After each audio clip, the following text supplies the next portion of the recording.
Hey Facebook fans, Pastor Sullivan here answering your questions with ATP Ask the Pastor.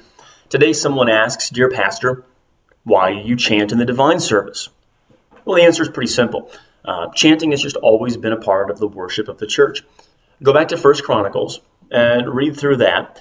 1 Chronicles is very temple-centric, and in 1 Chronicles you have David, the architect of the temple, laying down not only the blueprints for how it will look, but also you have the blueprints for the divine service in the Old Testament. He gives to the church the Psalter, which is their hymn book.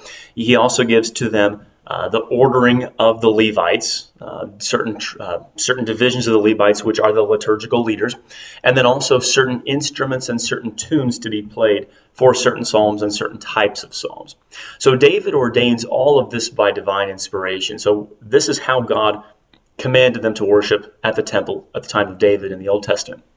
Now, I'm going to assume then that they kept this up throughout the years, even post-exile, because in Ezra and Nehemiah we have just a few references to, once they get the temple rebuilt, then you have these orders of Levites set back up, you have the tunes, you have the instruments, etc.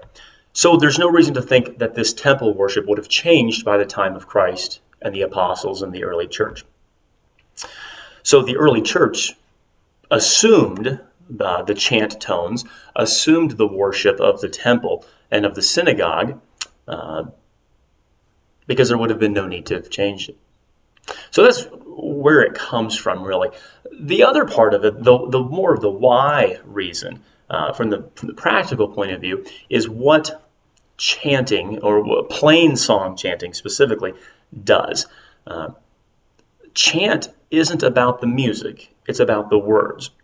So chanting, as you've noticed, since you've obviously been in the service then, chanting focuses upon the words, whereas rock music, polka music, any other kind of music that's based on rhythm, you have the tune, and then you have to write the words to fit the tune. So the words are subservient to the melody and to the tune.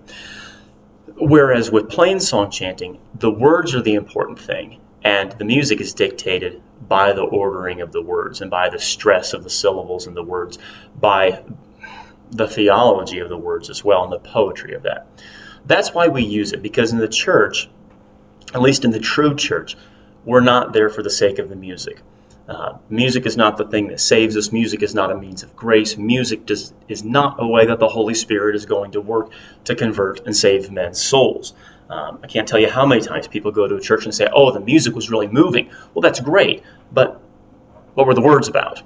And that's what plain song chant does. It makes the music subservient to the words, so that the words are the most important thing that's on display there, so that the Holy Spirit can work through the words of the Psalter, because the Psalter is about Jesus and is about the gospel then.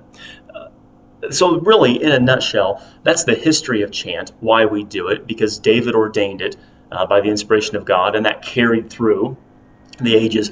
And then also because of the practical application of that is it sets the words before us. It sets Christ before us in a way that other forms of music just can't. Thanks for the question. Very good question. If you've got questions out there in Facebook and internet land, please send them to me to our email address, atpholycross@gmail.com, and we'll get to them as soon as we can. Thank you for your question, and until next time.